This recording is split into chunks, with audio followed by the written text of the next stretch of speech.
What's up, everybody? This is Be Young at Be Young Be Fit, and today we're going to talk about how to calculate your macros. Your macros, or also known as your macronutrients, are specifically carbohydrates, fats, and proteins. And more specifically, how many of your calories on a daily basis you should be getting from those sources. Today, I'm going to teach you how to build a foundation for your nutritional plan by determining what your specific macros are. Be young, be fit, it's a lifestyle. None of it is lit. We run and we live, and we train with a purpose. Be young and be fit. So the first step to determining your macros is to identify what your BMR is, or your base metabolic rate. This is basically the minimum amount of calories that your body takes just to be idle and just live.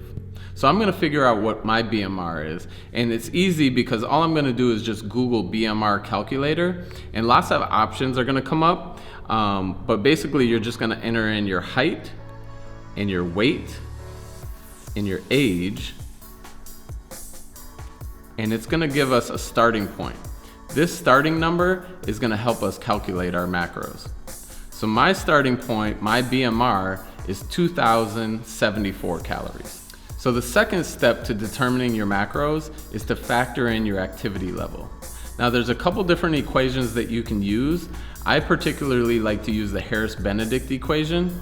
So again, this is something that you can just Google, Harris-Benedict equation, and it's gonna basically give you 5 different levels of activity. Everything from sedentary all the way to elite athlete exercising high intensity 7 days a week. Most of us are gonna fall somewhere in between that, and that's gonna give us a number to multiply our BMR by.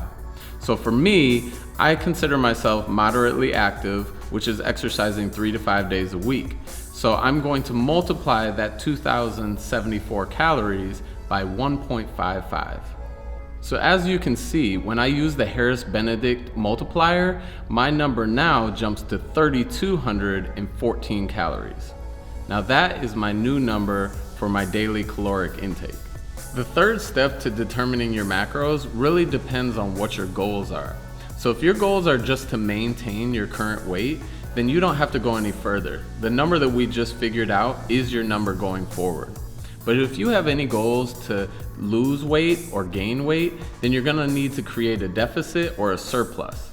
Now the most aggressive deficit or surplus that I would recommend is a 500 calorie bump. So with that being said, if you wanna gain a pound every week, I would recommend that you add 500 calories to that number. For me personally, for the first time in my life, I'm trying to lose a little weight. So I'm going to actually take 500 off of that number that I previously had, which was 3,214. So when I take 500 off of that, my new number and my caloric requirements is 2,714. So again, depending on your goals and your timeline, you may want to adjust that number. 500 is pretty aggressive. So if you want to be more conservative, even creating a deficit of 100 calories a day will eventually lead you to your weight loss goals. So now that we've determined your daily caloric requirements, here's where the macros come in. Macros normally are a 50-30-20 split.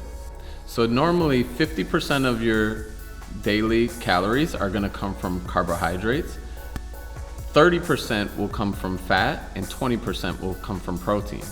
Now there's different schools of thought here, and for me, I actually swapped that protein and that fat goal. So I still have 50% of my calories from carbs, but I have 30% from protein and 20% from fat. So for my numbers, I'm gonna take that 2,714 and I'm gonna multiply that by 0.5.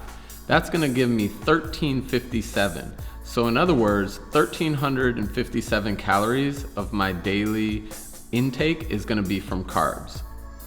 Also, I'm also going to take that 2,714 number and I'm going to multiply that by 0.3, and that's going to give me 814. That means 814 of my calories are going to come from protein.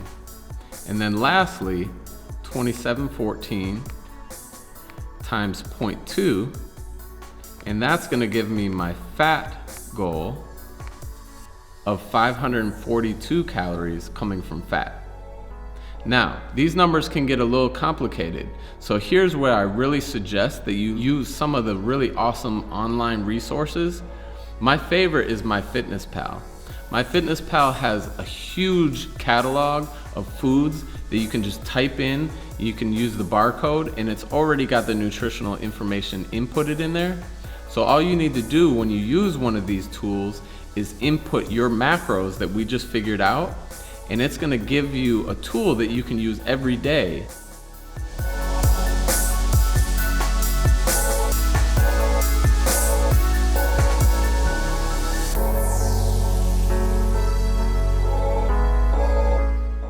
You can look at it at the end of the day to see if you hit your goals, or even better, you can look at it throughout the day and see if you're lacking in one of your macros. And then you can make choices on when to eat and what to eat based on that. Macros are your foundation. Once you've determined your body's requirements, it makes it easier to do things like grocery shop and meal prep. You'll know exactly what to shop for and what to make, and eventually you're going to create macro-friendly meals. Prepping macro-friendly meals are the key to consistency, and consistency is the key to living a happier and healthier life.